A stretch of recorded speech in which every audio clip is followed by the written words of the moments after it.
If the tendon just above your heel feels stiff with your very first steps in the morning, and that same spot aches when you start to exercise or the next day, this video is for you. As an orthopedic surgeon, I want to walk you through Achilles tendinitis the way I would explain it in clinic. We'll cover what it actually is and why the tendon hurts, who tends to get it with a quick self-check, how to tell it apart from plantar fasciitis and an ankle sprain, and what genuinely helps at home, including which exercises are safe for which type. We'll also cover recovery time and the red flag signs of an Achilles rupture. One quick note before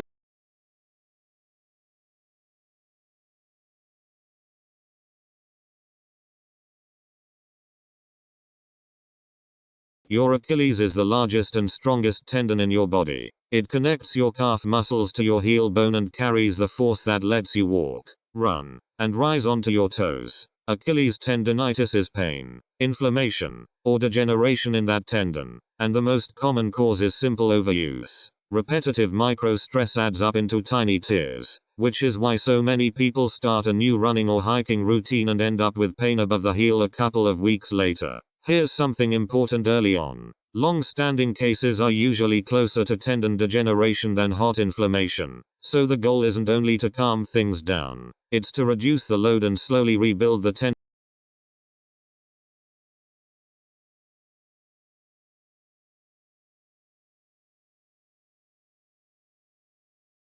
So who gets this, and what does it feel like? The pattern is fairly recognizable. You'll often notice stiffness behind or above the heel with your first steps in the morning, or after sitting a while. That eases as you move. There's pain when you start an activity, pain during and after it, and often worse pain the day after you exercise. The tendon may feel thickened, swollen, or tender about 2 to 6 centimeters above the heel bone, and standing on your toes may be uncomfortable. Your calf can feel tight or cramp. Here's a quick self-check. Did you recently increase your activity or change your shoes? Is it stiff in the morning, sore when you start moving, and worse the next?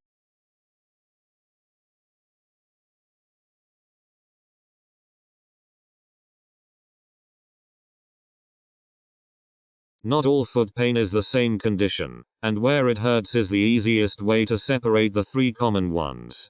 Pain on the bottom of the heel or arch, where you bear weight, points toward plantar fasciitis.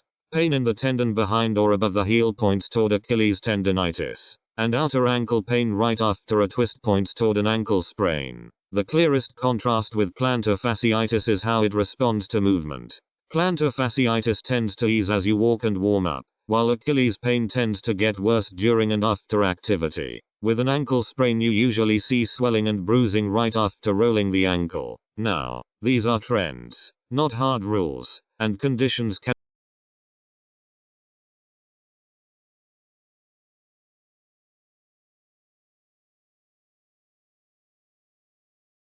Here's the guiding principle. Take the load off the tendon so it can settle, then slowly rebuild your calf's flexibility and strength.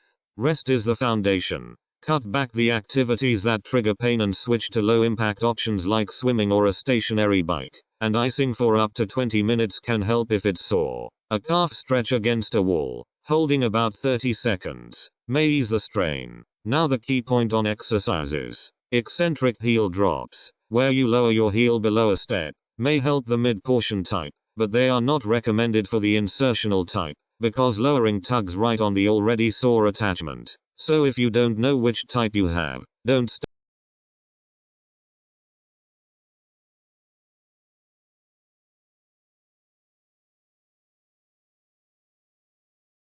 Now the part you can't ignore. Tendinitis comes on gradually, but an Achilles rupture comes on suddenly and can be an emergency. Watch for a sudden pop or snap in the back of your ankle during activity, often feeling like someone kicked you in the heel, being unable to rise onto your toes or push off, trouble walking, or a palpable gap in the tendon with swelling and bruising. If that happens, go to an orthopedic clinic or the ER right away. Don't try to wait it out. Quick summary. Morning stiffness and pain that worsens with activity suggest Achilles tendinitis. Rest plus calf stretching is the foundation.